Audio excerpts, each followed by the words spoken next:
2020년쯤부터 전 세계 신경과 진료실에 이상한 환자가 몰리기 시작합니다. 어제까지 멀쩡하던 아이가 갑자기 목을 홱홱 꽂고 어깨를 튕기고 욕을 외쳐요. 대부분 10대 여자아이들이었습니다. 그런데 의사들이 진짜 놀란 건 다른 지점이었어요. 서로 사는 곳도 다르고 만난 적도 없는 아이들이 하나같이 똑같은 단어를 외치고 있었습니다. 그중엔 감자튀김도 있었어요. 독일, 영국, 미국, 캐나다, 호주에서 거의 동시에 벌어졌습니다. 오늘은 이 유행을 역학조사하듯 따라가 보겠습니다. 감염원이 무엇이었는지, 그리고 왜 이게 우리가 아는 병이 아닌지까지요. 첫 번째 이상한 점, 시작이 너무 갑작스러웠습니다. 원래 틱이라는 건 어릴 때 눈 깜빡임 하나로 시작해서 몇 년에 걸쳐 조금씩 늘어나요. 그런데 이 아이들은 어제까지 아무렇지 않다가 오늘부터 하루 종일이었습니다. 독일에서 조사한 환자 32명 중 84%가 이런 급성 발병이었어요. 두 번째, 나이가 안 맞았습니다. 진짜 투렛 증후군은 보통 67살에 시작합니다. 그런데 이 아이들은 10대 중후반, 심지어 20살 넘어서 시작됐어요. 독일 환자군의 평균 발병 나이가 19살이었습니다. 세 번째, 성비가 뒤집혔습니다. 투렛 증후군은 남자아이가 여자아이보다 서너 배 많은 병이에요. 그런데 이번에 몰려온 환자들은 여자가 절반이거나 나라에 따라서는 거의 전부 여자였습니다. 역학적으로 이건 말이 안 되는 일입니다. 네 번째, 증상이 너무 화려했습니다. 보통 틱은 눈 깜빡임, 어깨 으쓱임 같은 단순한 동작이 대부분이에요. 그런데 이 환자들은 문장을 통째로 말하고 물건을 던지고 목소리 톤까지 바꿔가며 말했습니다. 복잡한 증상이 단순한 증상의 9배였어요. 다섯 번째가 결정적입니다. 욕이 너무 많았어요. 사람들은 투렛하면 욕하는 병이라고 알고 있지만 실제로 욕설틱이 있는 사람은 10명 중 1명 정도입니다. 드문 증상이에요. 그런데 이번 환자들은 절반 가까이가 욕을 외쳤습니다. 미디어에 나오는 투렛의 이미지를 그대로 옮겨놓은 것 같았죠. 이런 게 집단으로 터지면 보통은 공통 노출을 찾습니다. 같은 물을 마셨나? 같은 식당에 갔나? 같은 학교인가? 그런데 이 아이들은 나라도 달랐어요. 만난 적조차 없었습니다. 그래서 연구팀이 환자들이 외친 말을 하나하나 모아 목록으로 만들었습니다. 독일 환자 32명 기준으로 우리말로 옮기면 이 새끼가 40%, 꺼져가 37%, 그리고 감자튀김이 22%였어요. 여기서 잠깐 멈춰야 합니다. 감자튀김이요? 뇌회로에서 저절로 튀어나오는 소리가 왜 하필 감자튀김이겠어요? 5명 중 1명이 같은 단어를 외친다면 이건 몸에서 나온 게 아니라 어딘가에서 옮겨온 겁니다. 게다가 더 이상한 게 있었어요. 이 아이들은 자기 증상 하나하나에 이름을 붙이고 있었습니다.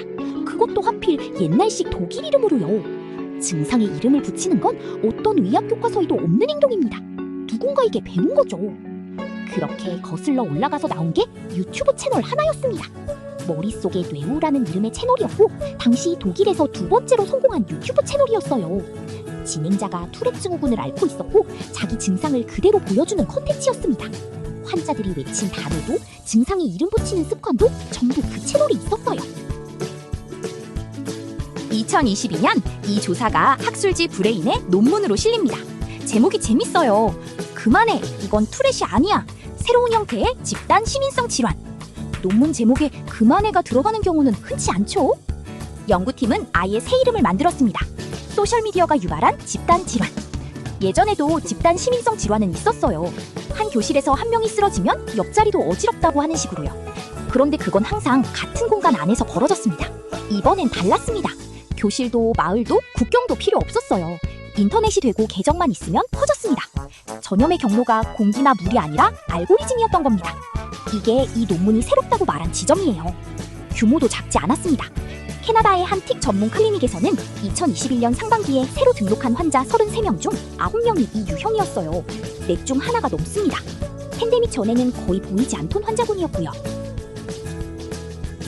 자, 여기까지 들으면 대부분 이렇게 생각합니다. 결국 따라한 거네. 관심 받으려고 그런 거네. 저는 이 결론이 이 이야기에서 가장 위험한 지점이라고 봅니다. 그리고 틀렸어요. 이 아이들은 멈추고 싶어도 못 멈췄습니다. 증상 때문에 학교를 못 가고 밥을 못 먹고 물건을 던지다 다치기도 했어요. 병원에 실려오는 아이도 있었습니다. 흉내를 내는 사람은 응급실까지 가지 않습니다. 의학적으로 이건 기능성 신경질환이라고 부릅니다. 뇌에 상처나 병변이 있는 건 아닌데 뇌가 몸을 움직이는 방식이 어긋나버린 상태예요. 컴퓨터로 치면 부품이 고장난 게 아니라 소프트웨어가 엉킨 겁니다. 부품이 멀쩡하다고 해서 화면이 멀쩡한 건 아니잖아요. 그리고 이 아이들 밑에는 대부분 다른 게 깔려 있었습니다. 미국 미네소타에서 조사한 사례를 보면 8명 중 88%가 불안 증상을, 71%가 우울 증상을 갖고 있었어요. 팬데믹으로 학교가 닫히고 관계가 끊긴 시기였고요. 제 식으로 말하면 이렇습니다. 몸이 감당 못할 만큼 괴로울 때 그 괴로움은 어떤 형태로든 밖으로 나옵니다. 예전에는 그게 실신이나 마비였고 어떤 시대에는 발작이었어요. 지금 10대에게 가장 익숙한 표현 형식이 화면 속에 있었던 것뿐입니다.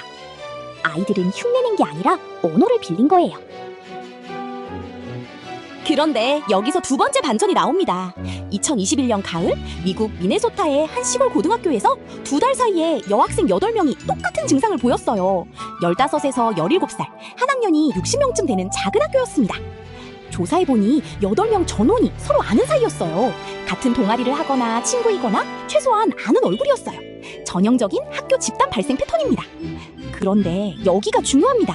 이 8명 중에 증상이 생기기 전에 팀 영상을 본 적 있는 학생은 3명뿐이었어요. 그것도 한두 번 본 게 전부였습니다. 유튜브나 틱톡만으로는 설명이 안 되는 거죠. 그러니까 이 유행은 두 경로가 같이 굴러간 겁니다. 옆자리 친구에게서 옮는 옛날 방식, 그리고 화면을 통해 국경을 넘는 새 방식. 소셜미디어는 이 현상을 만들어낸 게 아니라 원래 있던 것의 전파 속도와 범위를 바꿔놓은 거예요. 저는 이 구분이 꽤 중요하다고 봅니다. 그리고 이 학생들에게서 딱 하나 없었던 게 있습니다. 전조 감각이요. 진짜 틱이 있는 사람은 틱이 나오기 직전에 근질거리거나 답답한 느낌이 먼저 옵니다. 그걸 풀어주려고 움직이는 거예요. 그런데 이 8명 중에는 그 느낌을 말한 사람이 한 명도 없었습니다. 몸이 다른 경로로 움직이고 있었다는 뜻이에요. 치료 이야기가 좀 특이합니다. 이 병에서 가장 효과가 좋았던 처치 중 하나가 약이 아니라 설명이었어요. 이건 투렛 증후군이 아니고 뇌가 망가진 것도 아니고 이런 이름의 상태이고 좋아질 수 있다. 이걸 제대로 알려주는 것 자체가 치료였습니다. 독일 환자군에서 78%가 이 진단을 받아들였습니다. 그리고 평균 5달쯤 뒤에 다시 봤더니 절반이 넘는 환자에서 증상이 좋아졌어요. 좋아진 사람들은 평균 4분의 3 정도가 줄었습니다. 그중 12%는 아무 치료도 안 받고 저절로 좋아졌어요. 40% 정도는 심리치료를 받고 좋아졌고요. 진짜 투렛 증후군이었다면 이런 경과는 나오지 않습니다. 설명이 왜 약이 되느냐? 이 상태에서는 내 몸을 계속 지켜보는 일 자체가 증상을 키웁니다. 또 나올까? 지금 나오려나? 그 주의가 증상을 부르거든요. 그런데 이게 무슨 상태인지 알고 나면 지켜볼 이유가 줄어듭니다. 그러면 증상도 같이 줄어들어요. 그래서 이 병에는 특이한 특징이 하나 더 있어요. 진짜 틱은 뭔가에 몰입하면 줄어드는데 이건 사람들 앞에서 오히려 심해졌습니다. 그리고 참으려고 마음먹으면 평균 71분, 그러니까 1시간 넘게 참을 수 있었어요.